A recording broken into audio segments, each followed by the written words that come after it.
Hello, everybody. We are live now. Welcome to WBS Talk LinkedIn Live series focused on digital transformation. For this series, we meet every Thursday at 4:30 p.m. Eastern. And for today, we are going to be discussing the nuances of software contract. From this conversation, you will be able to find out what were the red flags that typically any executives who were signing the contract needed to look into when they were procuring a software or a piece of software, and what are the differences in the newer model. We have a very exciting panel here. We have some of the amazing panelists, and I'm actually going to give quick rundown of the panel, and then we will ask them to introduce themselves. So starting with Michael. Michael has a lot of background in the manufacturing. He has owned his own manufacturing company, so he has a lot of background in signing the software, and he brings that real manufacturing environment experience. Mike has tons and tons of background with the IT procurement. He brings a lot of experience overall from the IT infrastructure as well as from the procurement space. We have Brian Sommer. He is a big influencer. He writes for Diginomica. He writes for ZDNet, and I think he is going to be introducing himself, and he is probably going to be able to do much more justice for his own background. But I mean, he goes through a lot of different, expert witness cases where he goes through the contract nuances. So he's going to bring tons and tons of stories, to the panel. And then we have Tim Harrison. He brings a lot of hardware background that we don't have in the panel. And then finally, we have Chris. He has roughly 20 years of experience doing a lot of ERP work. So tons and tons of excitement around the panel. So now I'm actually going to be starting with you, Michael. Michael, do you want to introduce yourself first?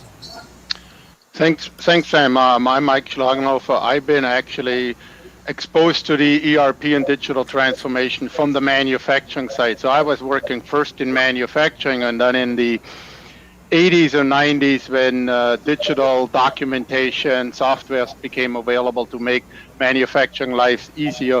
That's when I was actually first exposed to the digitalization in manufacturing and the contracts that come with the software and the hardware stuff that we used to buy. Okay, amazing. Thank you so much for that introduction, Michael. And now I am going to move to Mike. Mike, do you want to introduce yourself in quick 2 to 3 sentences? Sure. Michael Bryan. I'm Chief Procurement Officer and Head of Contract AI. But I've had a lot of experience in software over the years as running infrastructure for an investment bank, and also as running IT procurement for BP globally.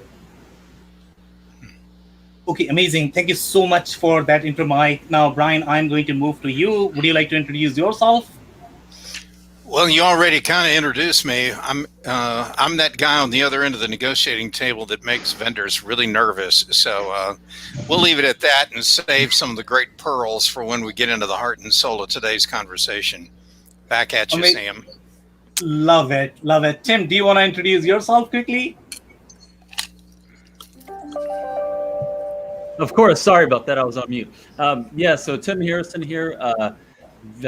I am the founder of Parity RFP. I have over 15, 16 years of experience in the warehouse and manufacturing automation space, including implementing inventory control and WES systems. So yeah, there you go.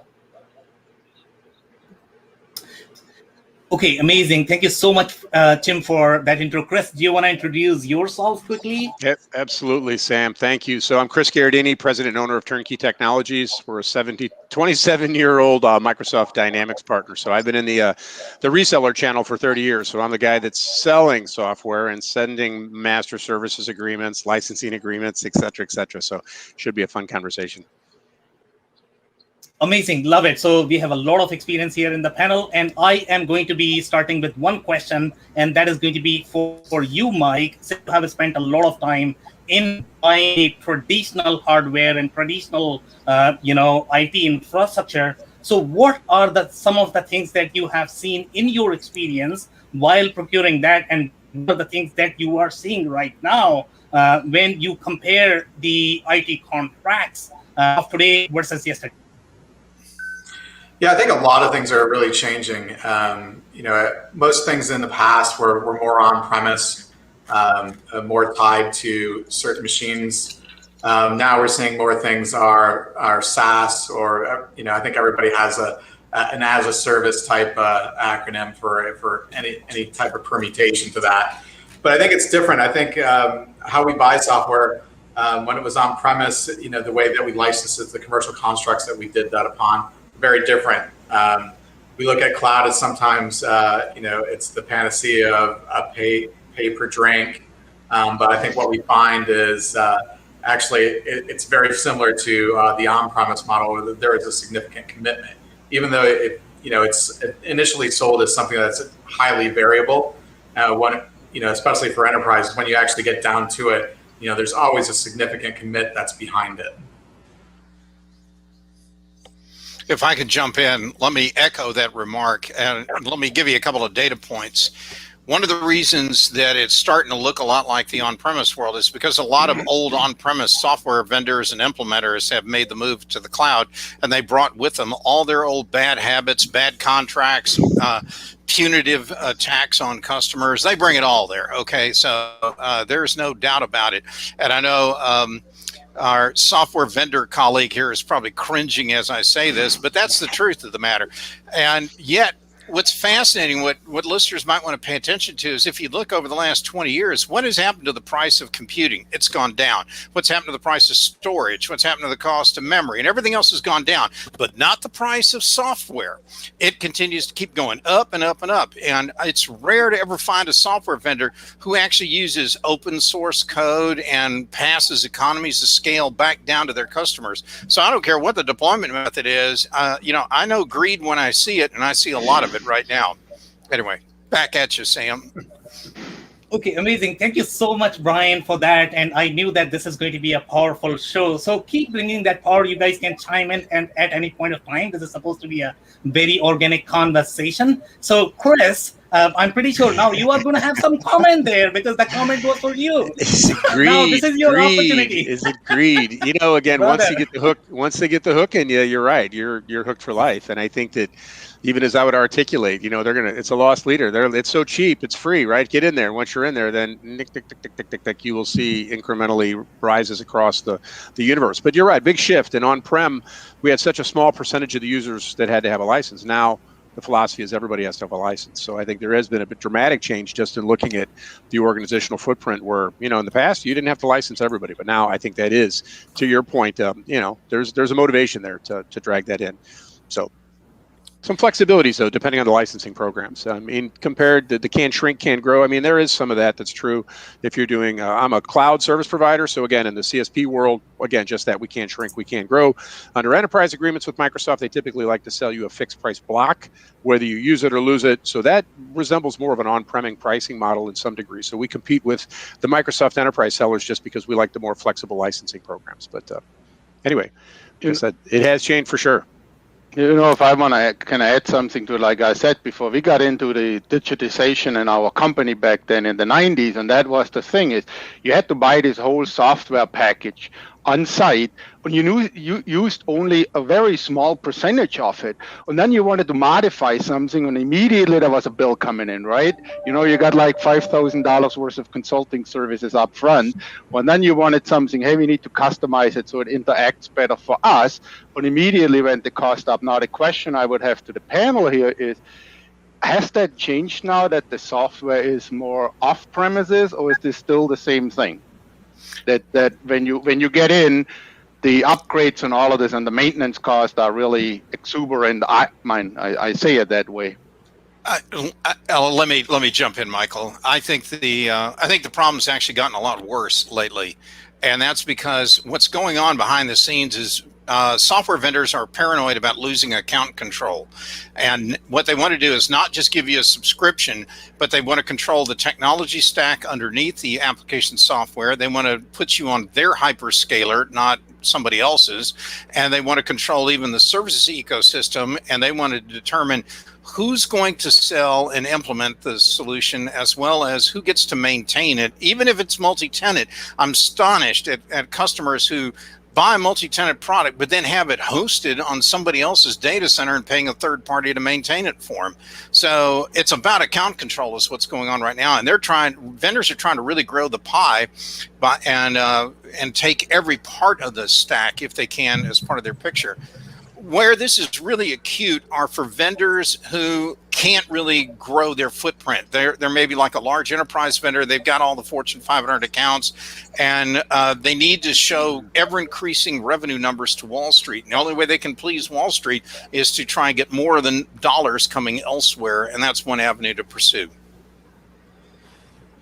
Interesting comments. Of course, my experience is pure Microsoft, and we don't necessarily live in that world. And I think as you look at the applications in the Microsoft Dynamics Cloud and the maintenance to that point, the multi-tenant, you get your updates. There's a very good total cost of ownership after you're up and living on the platform.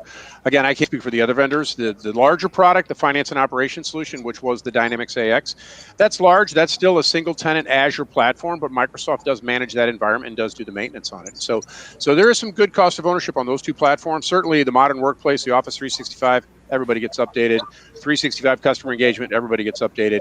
And again, that strategy is more buy what you need to that point, as opposed to you have to eat this whole pie. And I think you're right. In the old days, you had to buy everything. And the other problem, there was emotional decisions about, I need that, but I don't want to pay for it. So yeah, there's a myriad of things that are driving that behavior. But comments. Guys, I'm just going to chime in just to realign the group and to make sure that we are focused in the conversation. The goal here is really to satisfy our manufacturing executive or the executive who is actually trying to procure a software. So right now, they are looking for different factors that they should be looking in a contract. Okay. So let's say if I'm the manufacturing executive and I am trying to buy a piece of software, I'm not sure if I understand the conversation so far, even though I can pick some nuggets of wisdom there in terms of, Wall Street. I mean, if I'm the SMB guy, I don't even care for what is happening in the Wall Street. I mean, see, I'm running my business. I'm trying to buy this software. Just tell me what are the factors that I should be looking in a contract. Who want to start? Tim, do you want to start with that by any chance? Yeah, I would say that, from the manufacturing side or operational side, and you're looking at some of these systems, whether it's a Microsoft Dynamics or an Eclipse or WMS or you can name it. You really, at this point in time, you have to look at what's the upfront cost. What do you have to pay today, and then what do you have to pay tomorrow? And a lot of times, the upfront cost, because now things are cloud-based and subscription-based, it doesn't seem like it's that big a deal. But then you get into the support agreements, and that's where a lot of the, the upselling is occurring. Is that to maintain your systems, provide even, for example, CAD software, 3D CAD software. Yeah. You pay the one time for that CAD software, but then if you have any issue at all, even if you need to migrate a license or just deal with a licensing issue, that's where they get you on the subscription side of things and support side. So to me, it's very plain. It's, what do you have to pay now? What do you have to pay in the future? And then there are nuances, in those contracts.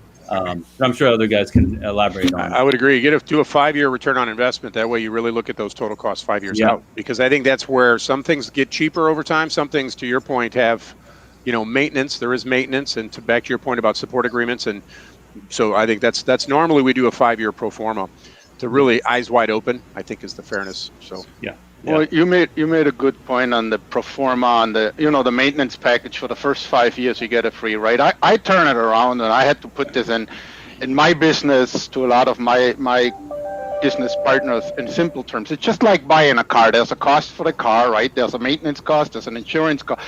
And a lot of times in the software side, at least that was my experience on the beginning, I think, we got smarter from the manufacturing and asking those questions that we're discussing here. And I think the software companies got smarter by saying, okay, there's a cost after you implement. It's just like a car. There's so much hidden cost, this is the car, it costs this much, but I want whatever, a heated seat, now the price goes up, right? I want this service, I want that service. So it's very similar to buying a car, but I think what I experienced is, in the beginning, and again, I'm going back to the 90s when the stuff was on premises. Anytime you needed to upgrade something, it was a team consensus. You had to go with the other users, which I think today that is eliminated for most of the softwares. That if you want to pay for it, we do it for you. The other users don't get it. And then sometimes later, I paid for it, and they're going to throw it in for the next guy in his CAD system. We came up with the idea. We want this function. They create it. They charge up, and 2 years later, they come out with a new version, and everybody gets it for free. So there's a lot of, I think, similarity to, and I'm not want to make the car market people look bad, but there's a lot of hidden costs. And you got to be smart. You got to ask it. You got to really question them about all of those things. And you want those terms in the agreement. So back to that, we put a 3-year or a 36-month price point on your licensing. So if we're giving people advice, absolutely get licensing pricing terms. If they're available, look for a 30, there's different SKUs out there that you can buy. Sometimes they're 12-month SKUs or 36-month SKUs, and even in the Microsoft world. And upon renewal, the anniversary, they could transition to a new SKU. You get a 36-month SKU, guess what? No transition. That cost isn't going to change for 3 years. So that's a specific tactic. If you're buying Microsoft licensing, there's a couple of different SKUs that you can pick from. So make sure that's contractual. That's a perfect example. On services, I would say the same thing to your service provider.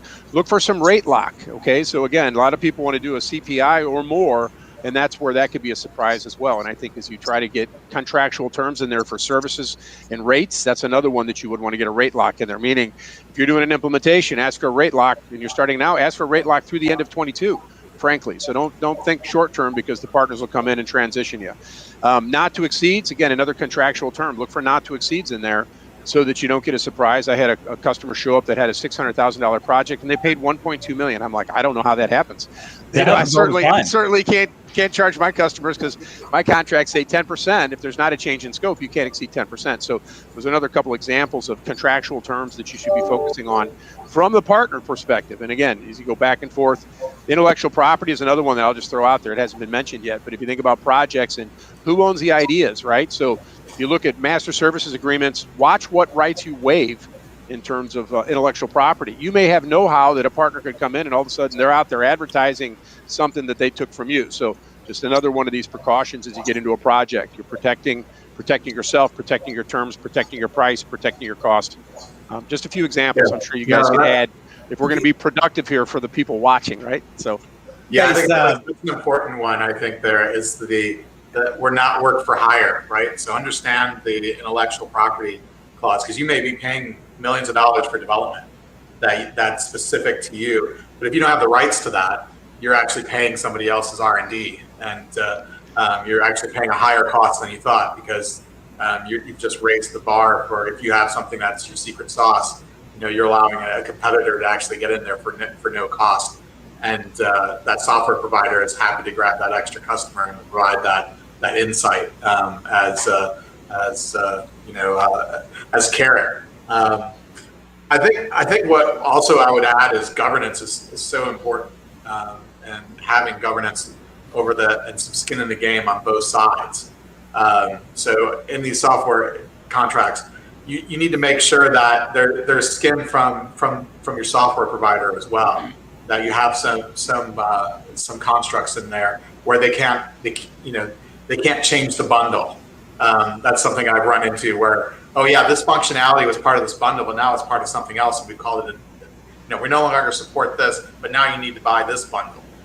So you need to protect yourself, and usually you can do that through governance, get a head start on it, but also having constructs in there that cover the functionality and usability, even if it's called something else, that you still have license to that. That's also something I would recommend getting in there. I think Brian's probably come across that once or twice. A zillion times, and you want, well, let's get down to, I think the fun part of this is passing along some great tips and tricks to Michael and others. So here's one that I saw recently. The vendor had discounted their document fee down by 96%. And this is a company that had a lot of little tiny transactions, and that kind of a toll charge looked very doable, for the initial 3-year term of the deal. But if it went back all the way to 100%, something went from like 180,000 a year to over 4 million or some ridiculous number like that.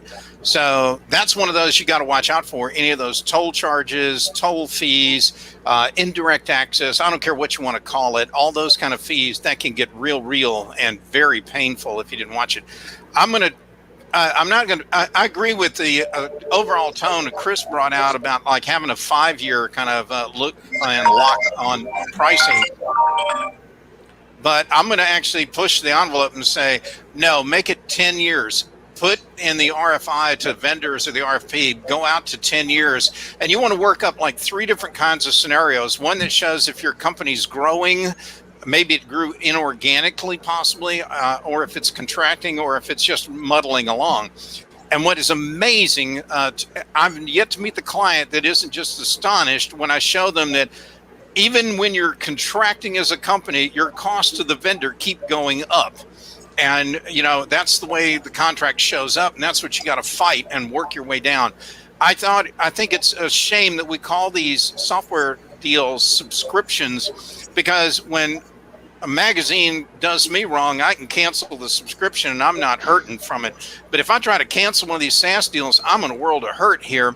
And in particular, I can't believe that they want to keep charging me even more to use less.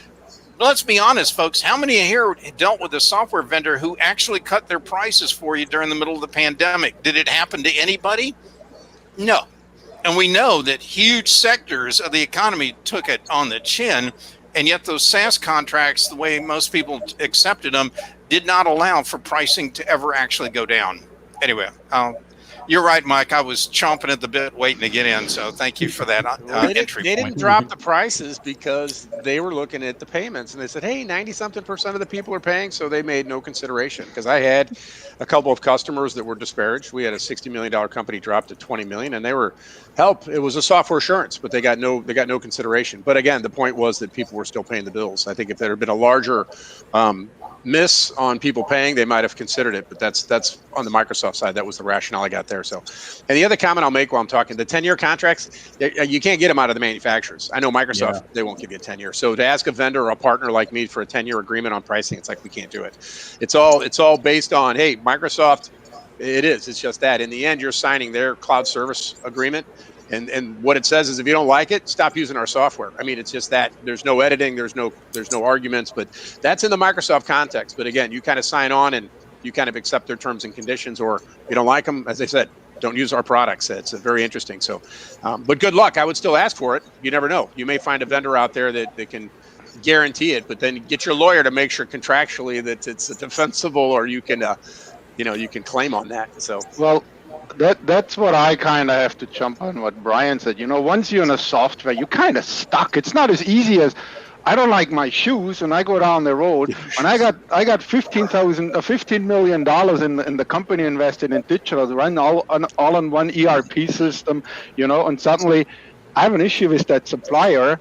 What do? I'm really up against mine. There's a little bit of monopoly in there, and I have, on the other hand, dealt with some software providers. They're excellent, man. They really take care. But the thing is, that sticks in the head is the ones that burn you, right? The ones that, like you said, my company but my company had to downsize due to this. I'm using less of the system. I got less equipment hanging, but you're still charging me the price we agreed on. So when you mentioned that the Microsoft isn't going to a 10-year contract, and you're not aware of anything.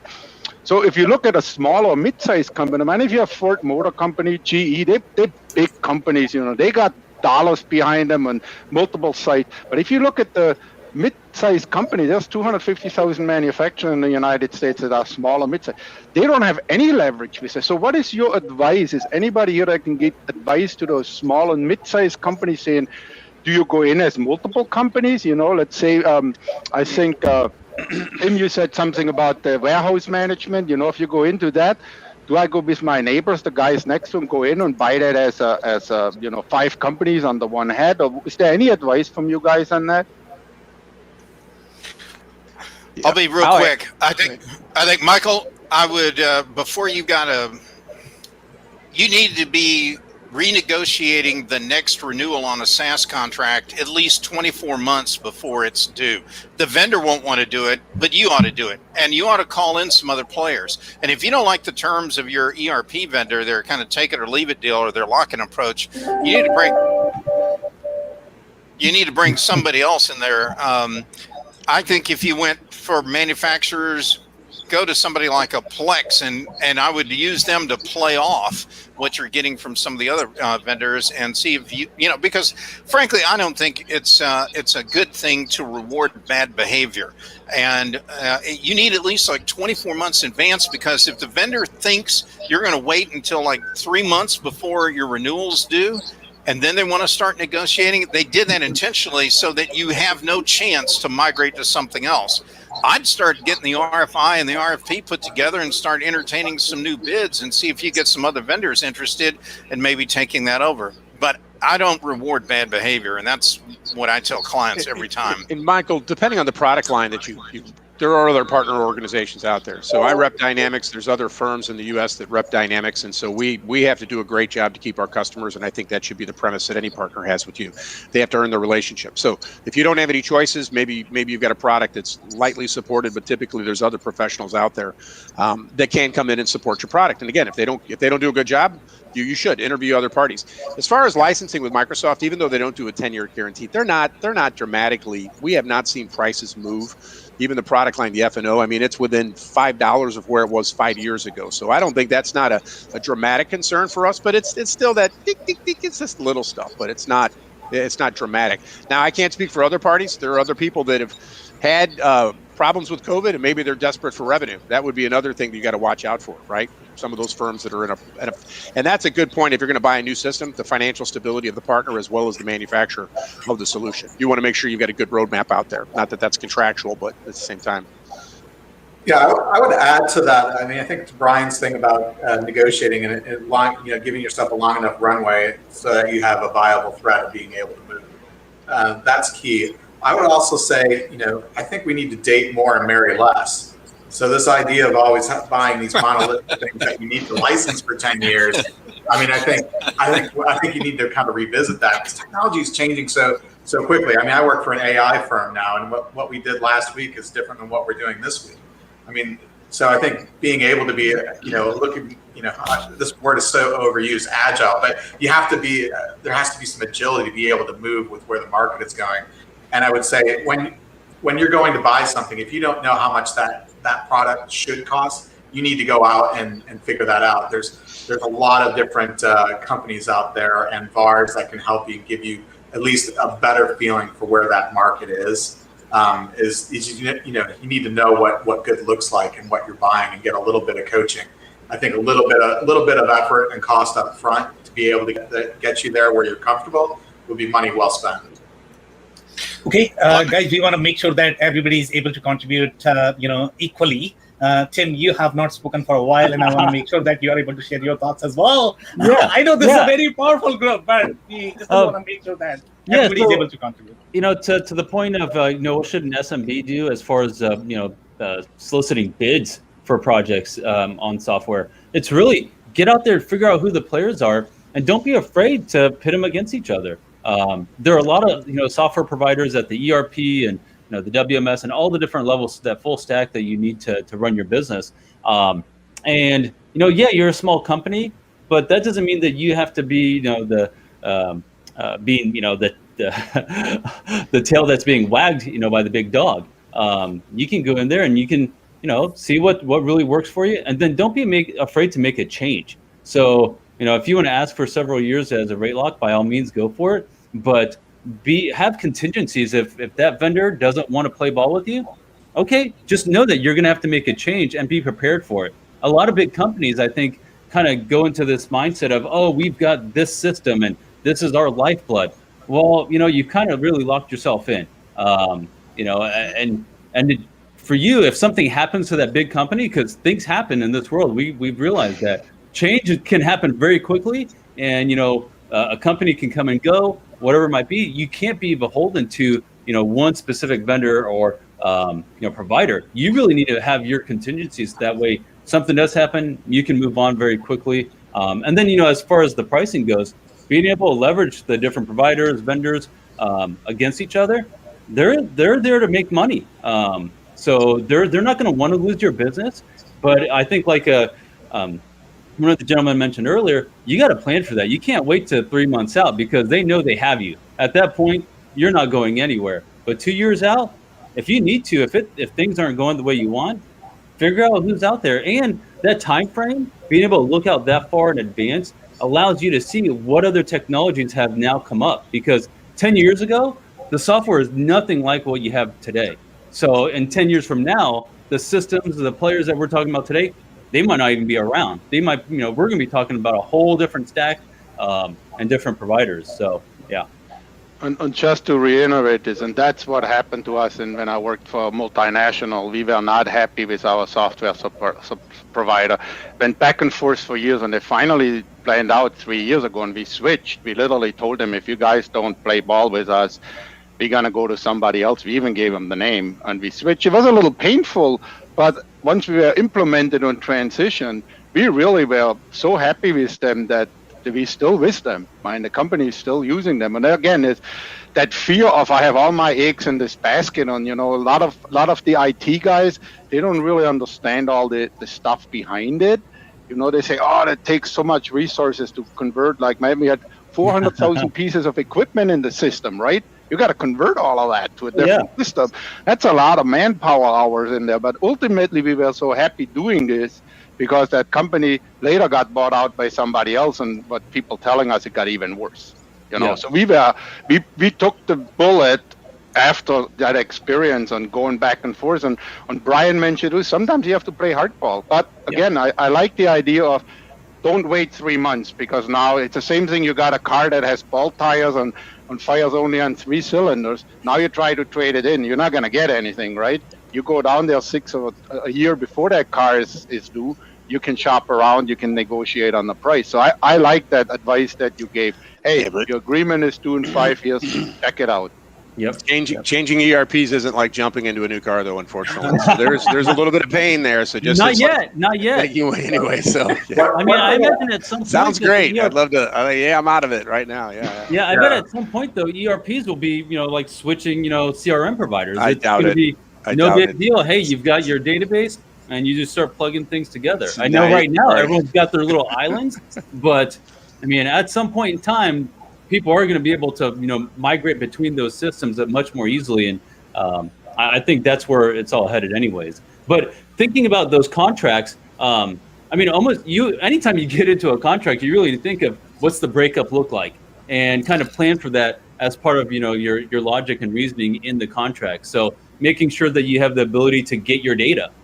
So many people don't even realize where their data is even being stored. You need to be able to have access to that, and also have that level of control that the vendor is actually going to provide that for you in a timely fashion. So to help with those migrations. Well, go ahead, Brian.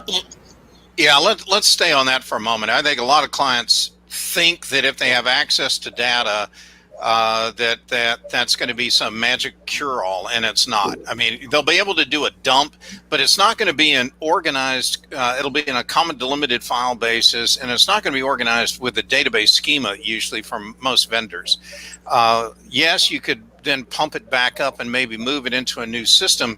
But what you're going to have problems with is your external auditors at some point, or regulators, or want to go back and look at some point in time in the past, and they want to see your data in the context of the applications that you were using. The most important thing you need to add and as part of your termination logic in your contract is the ability to keep your data on that old vendor system for a period of like 3 years. And you want to have the up to 1, 2, 3, whatever users can get in there periodically to satisfy those requirements. That way you can see the data, you can see it in an application. You're not looking at a dump of a table, if you will, on a spreadsheet. That won't do you any good. It won't make the auditors happy in that regard. Yeah, and also having that schema allows the new provider to be able to see how was the data set up, and be able to map everything out so that the new system can be up and running much more quickly. If you just have that data dumped, then somebody has to sort through that, and that can be quite painful. But if they can see, hey, here are all the tables, here's how everything was connected. All right, let's start building some scripts to push all the data where we need it to go in the new system. That makes things a whole lot faster and smoother. I think with the ERPs, you can get into a long-term relationship that can go sour. And I mean, it'll almost feel like you're being held hostage. And, one trick that worked for me was get rid of the account team. If you feel like they're getting predatory and you have, it's tough to move, if the client's asking you to remove the account team, I've had good success with that. That I think that it needs to be a two-way street, not just them trying to get money out of you. It has to be, they have to deliver a certain level of service to you as well. And if it just turns into totally predatory, how can I raise your rates? How can I get you raise your consumption? How can I change this in a way? I've had good success at just saying, hey, I need a new account team. And that's never really actually had any impact on the performance of the service. But it's definitely sharpened their focus at actually being a little bit more customer centric. Yeah. So when on our ranch, if we've got a horse that we can't break, I usually see one of the ranch hands come in the corral after getting bucked 4 and 5 times, and he'll bring in a small piece of 2x4 and he'll hit that horse upside the head with it to get his attention. And what Mike's talking about is exactly that point. You've got to get these vendors' attention. I know, like at one client, we called up all their incumbent vendors and we told them that we're launching a factory of the future and none of you are invited to that barbecue because you've been such bad partners. In fact, if I could tell your callers one thing to think about, you may want a partnership or a partnerial relationship with an ERP vendor, but like we say in Texas, wanting and getting are 2 different things. If a vendor's already got 10,000 customers, what do they need you for? I mean, you're not going to have some special lovey-dovey relationship with them. They don't feel the love and they're not going to give it to you. And, you need to realize like this is unrequited love here. And I'm going to pick up on Mike's marriage point earlier. I'm going to say that most Americans' marriages don't last as long as many companies' ERP implementation or installation. Excuse me. So watch out there. I mean, you got to do things to keep their attention. And one of the things that's supposed to happen in the subscription economy is that vendors are supposed to re-earn the right to the business every single month. I don't know why the ERP industry never got that memo. But so many of those vendors definitely don't do it. Now, I know I'm being really pointed and I'm not trying to be negative today. I'm just trying to make some points because there are good vendors out there and not every vendor, I don't want to tarnish them with the big scarlet letter on this, but man, there are some bad practices out there and it's your job. If you're like Michael, you've got to be the one who goes through those contracts. And what you ought to do, Michael, is when you send out an RFI, RFP, you specify in the document, don't even bother responding if your contract you're going to send me as part of the RFI has embedded URLs. Because if they are hiding stuff on web pages, they're hoping you don't go look at it, or those are pointers to some third parties' products, and you got to figure out their contracts and what your requirements are going to be there. And they can change a website just like that. And what is your contractual recourse on that if they do it? So avoid any contract with a URL. If they can't put it in paper, in writing, then don't even deal with them. Tell them that's a non-starter as far as being responsive to your proposal. Actually, one technique, guys, is sometimes the RFP documents, if you have them constructed correctly, they can be a legally binding document to the partner that signs on to them. So if you think about that, where you're issuing the terms and conditions, I had a provider, a customer issue me their terms and conditions, so which totally overruled all of mine. I mean, I didn't pursue this project. It was a defense contractor, but that is a technique, again, depending on how concerned you are with the partners. But again, if you've got that kind of concern with somebody, you're probably talking to the wrong person anyway. But to that point, if you do an RFP, you'd have to get some legal counsel, but that can be a binding document to the partner that's bidding on your solution. Meaning if you have requirements in there and he signs on and gives you a proposal that agrees that he's meeting the requirements of your RFP, and then he fails to deliver, you've got a contractual statement of work, right? And you may have set some terms and conditions in there that you want him to honor. So it's just a little different twist. Normally it doesn't fly like that. I don't have a lot of those documents where I'm bound to, but I've seen them where pages and pages of T's and C's that they bind me to, and my agreements are basically moot points. So depends on what you want to get to. So For that's a some, very interesting comment out there with respect to URL. And Brian, I want to make sure that we are able to get into the legality of that. And I'm actually seeing a lot more documents that have the embedded URL nowadays. So if they are going to change the website, what is going to happen? Is that going to be a legally binding document, or is that not going to be? sorry, my connection cut out on half of what you said, Sam. So I'm going to let somebody else start answering it. I think it's going to be, it depends on the reference in the agreement to the URL. Yeah. It may say that you're bound by the current terms and conditions, which means it's a dynamic document, which means it can evolve. I mean, that's no different than the Microsoft licensing agreements. You don't sign them, right? There's no signature on it. It's like, okay, well, what version do I have? It's moot. You are bound by the current agreement that's in place as on their website. So it really depends on the T's and C's in the agreement you signed, and that reference may be valid even if it evolves over time. So just, right? So why are legal entities allowing that? I mean, see, this is the first time that I actually personally had seen any URLs in a legal document, and I wasn't sure if that is even legal to put it there. Because as you correctly pointed out, the whole idea of the contract or the document is going to be the contract needs to be complete. And if it is going to be an evolving document, it's not in a complete state. Well, are these actually contracts or licensing agreements? I mean, that's, I think, you know, if you get into a licensing agreement, that's different than a contract for a service. When it comes to the legality of it, if the paperwork is what it is at that given point in time. So if you agree to a document or a group of documents, that's what you're agreeing to. But you know, a lot of times I think people think that these are contracts and, you know, something that's like, you know, to be held as like this stone tablet that you're walking around with. But nowadays, these are the subscriptions, right? So these are more month to month agreements that you're kind of bound to. So maybe your term is for a certain period of time, but you're paying a monthly fee over a given period of time. So I think there is a difference there between like the old school where you had a contract to procure a piece of software is much more different than, hey, you now have the right to use somebody's software for every month because you give them money. So I think there's a difference in there. So even though you are signing the contract for month to month, you are still obligated for the annual term, because majority of the time when you look at any of the enterprise software agreement, they are going to be for, let's say, 2 years, 3 years, 5 years.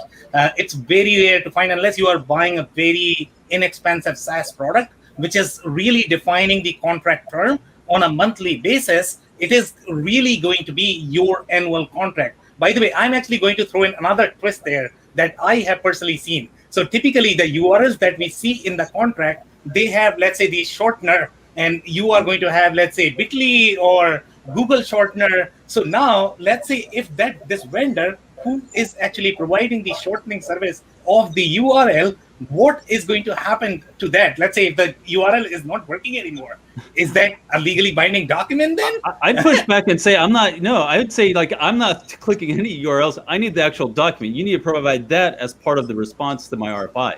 If you don't provide that document, I'm not going to go around hunting for, you know, these extra pieces of paper. I need to have everything presented to me as it should be, because you're right. You know, that Bitly, you know, if it disappears, well, what do you have? You know, there's no, you're going to go click on it and try to find it. What if it's been deleted and, you know, Bitly doesn't exist anymore? What do you do then? So, yeah, I'd ask for that paperwork up front. Sam, I know we're going to be tight on time. Do we want to talk at all about the implementation services agreements that go with these ERP deals? Do we want to touch that at all? We are going to be talking about anything and everything related to contract that an executive needs to know when they are procuring a software, and service is definitely going to be an essential part. So we definitely need to go into that. Okay. So that brings a good question up, Brian. So if I buy a product from a vendor like Chris, you know, which sells me a Microsoft product, but then the implementation is done by another party. Now, I think Brian will probably, in his case, do the implementation. But if there's a third party for the implementation, which what I'm kind of relating to, a lot of larger manufacturing requiring their smaller manufacturing to connect to their material MRP, ERP, MES system. Well, you need to have a connecting software link, because I'm using software A, they're using B, so you need to have a third party putting that middle piece in that makes my system talk to them. Where do you guys stand on that and that's in manufacturing a given. You want to do business with me, I want to see your inventory, I want to see your operations. However, you have system A. Where do you find that party that says, okay, I can be that one, and what do you watch out for? There's a lot in there. I'm not going to, I mean, if I help a client on a selection, then I'll help them select and negotiate. I won't do the install. And you'll be surprised, there are still a lot of folks who want to do it all. Okay, but that's their risk with that. Number two is, I think it's not a good idea for a service firm not to have a complete picture of what all these components are that you're talking about that need to be in place before the client gets any value. Because if it doesn't all come together and doesn't work, then the client got zero for value and has a huge cost outlay and may have a disruption of the business. And I know that sounds obvious, but I am particularly worried when I see services proposals show up, responses, and no one from the service firm even bothered to show up at the client one time. And they're going to give them a standard run-of-the-mill boilerplate kind of proposal without knowing any of the integrations or anything else. If they know anything, they learned it out of the RFI. And yet they want to get paid for 30 days to come in and do a paid proposal. Then they're going to bury you in a whole bunch of change orders later on. One of the more recent ones I saw wasn't a giant project, but they were talking about going from about a $220,000 implementation. After the first round of change orders came in, it jumped to about 1.8 million. So it can get I don't think that's responsive, and I think you should demand better from any potential integrator or implementer, whatever, that they're going to find all the components, put them all together, and they're going to give you at least a real price, because you lose political capital and maybe your career if you keep going to the board with all these surprises like, well, I know I told you it was going to be 180,000 to implement the product. Now I find out it's going to be closer to 2 million. You just lost all credibility with the board and the executive committee. That's not good. I don't know that happens if you do your due diligence correctly, Michael. So again, as you're interviewing partners, make sure you drive down, and this isn't contractual, but references. You need to talk to other customers, and you need to make sure that you really do your due diligence, because to go from 200 to 1.8, I don't know how that happens. Yeah. Certainly it doesn't happen in our world, but what Brian's talking about is discovery. So, and it shouldn't be a fee-based. We don't charge customers to come in and analyze their business requirements and do a pro forma, a solution model, whether it's, here's the big picture, here's what's phase 1, phase 2, phase 3, but to see the big picture, no total cost, even if you're doing it in phases, you deserve that. But again, I think that you should not be in a surprise situation where you see 200% increase over your base estimate on your implementation project. The other comment I'll make, because I write those contracts, is it's all about business process. Okay, so we articulate very clearly business processes that are in scope. Look for that level of detail in the contract. It's contractual. So when you say scope, how do you define scope? And in our context and in any business application, it is based on business processes. And so that granularity, look for it. And if there's exceptions, there's an integration lane. Those are swim lanes. Hey, I'm going to have these swim lanes allocated in my proposal. I just talked to a client that needs 6 swim lanes. Great. We lay them out there. They send from this system into Wells Fargo, back into ours, back to here. So again, you look for, those are swim lanes. You look for allocations and budgetary placeholders for those types of services as well. There shouldn't be any gaps, as I would say, and you look at the thoroughness, and to Brian's point, the thoroughness of the proposal is imperative, right? What's missing? Okay. And again, granularity, the devil's in the details. Summary level proposals, they don't fly for me. We use a Microsoft project plan that we deliver with a proposal, which in essence is the 5-level breakdown structure of the estimate that may be at 2 levels in summary in a proposal, but to have the level of detail that really, again, substantiates the scope that the budget correlates to, right? Because if they give you, hey, it's $200,000, well, where's the scope?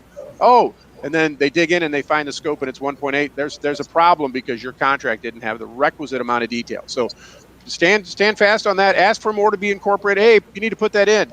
Put some more exhibits in there. Make sure you have all that evidence in the contract, again, of the scope. And another way that it's described is outcomes. What do you want out of the system? So to Brian's point, hey, we did all this. I didn't get what I wanted. Okay, again, this is your impetus that besides the business process support, what are the outcomes that you expect as an owner?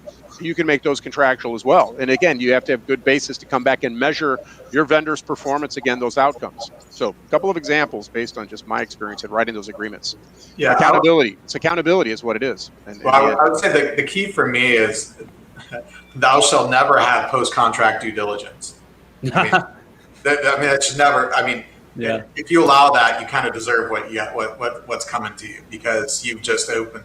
There should never be an incident where you would allow post-contract due diligence, and that diligence has to happen whether at any point, whether it's done before or after. I'm telling you, it has to be before you sign that contract.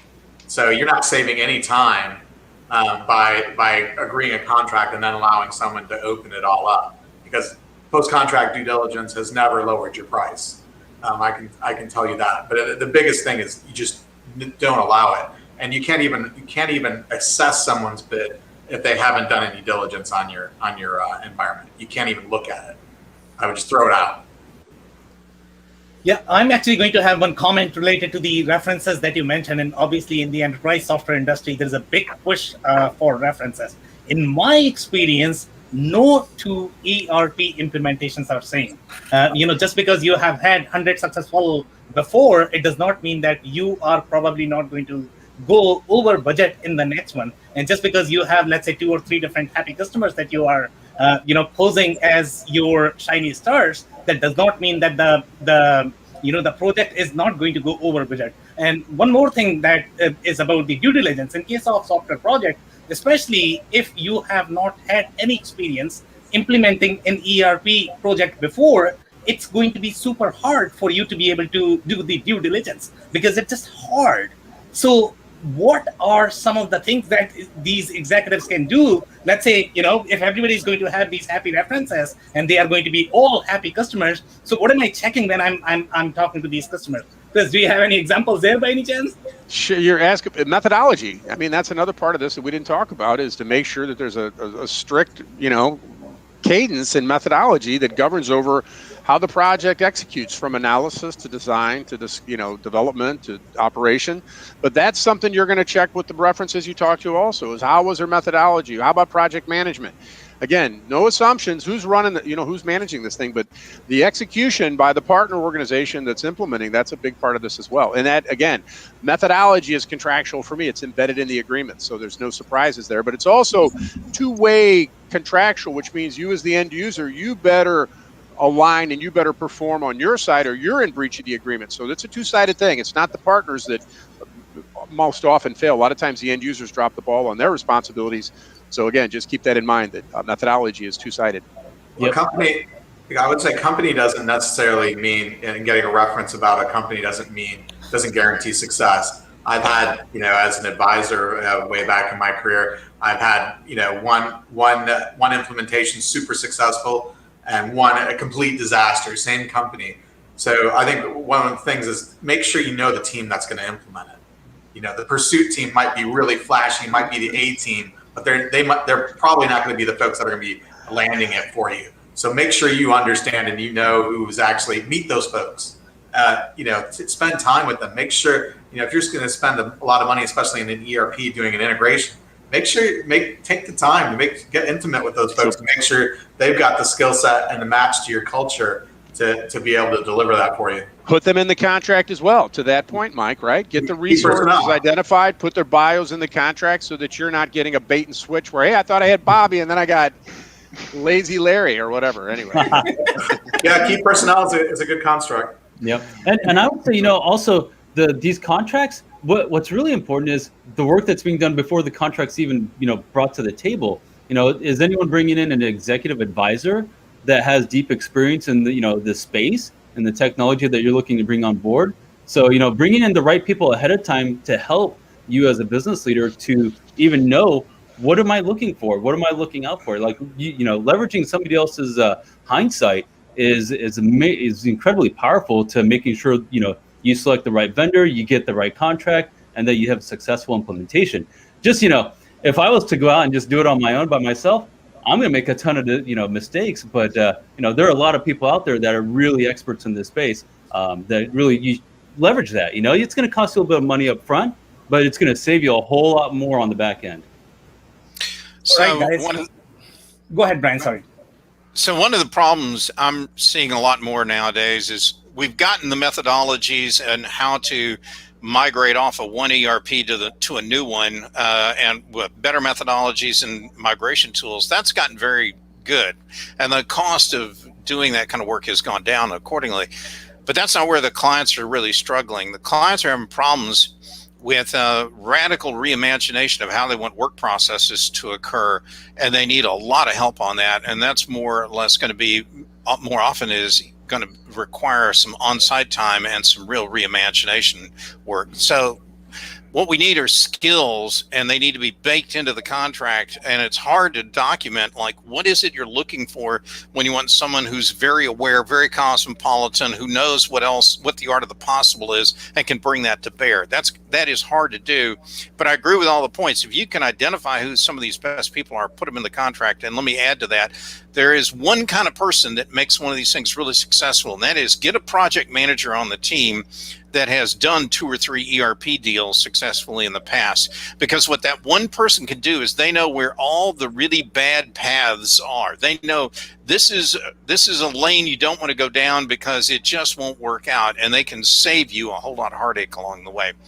Finally, get somebody who's got political capital to burn on this project, because as you do these big, bold reimaginations, they're going to hit all kinds of conflict in their own organization, because people, like little children, hate change, and they are going to fight you on things all the time. So you need somebody who can shove them out of the way and get this thing done. All right, guys, we are about time, and we want to make sure that we have at least 20 to 30 seconds time for everybody to provide their closing advice or thoughts.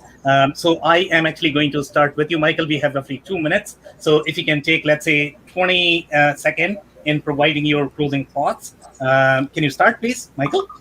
So for manufacturing, when you look at the software side, which you're not as familiar as with making the widget, you got to approach it the same as you implement a new addition to your building or launch a new product line. You got to really do due diligence.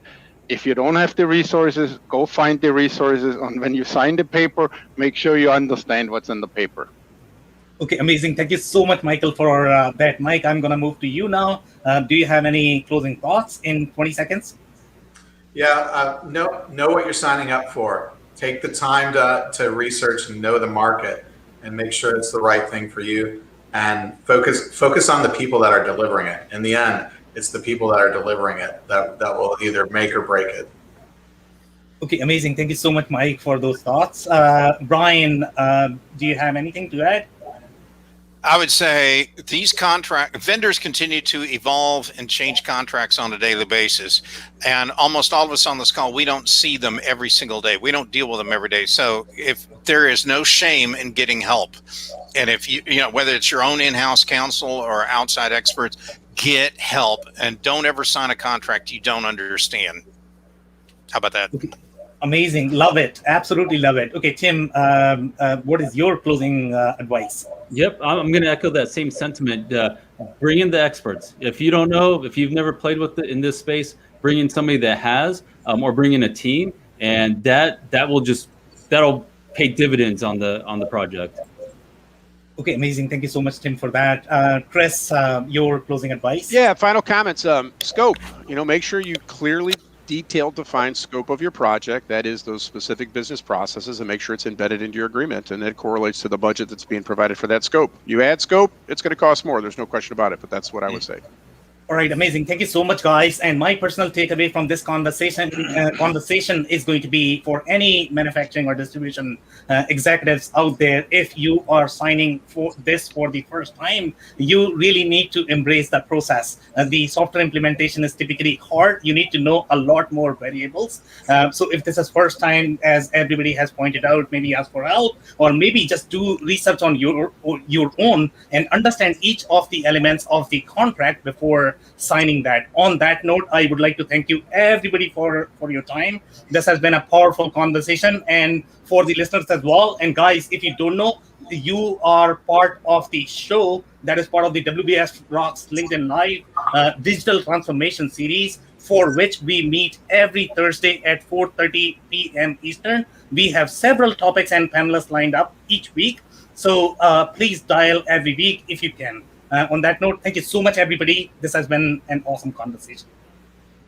Thank you, Sam. Thanks Thanks, everyone. everybody. All right. Take care.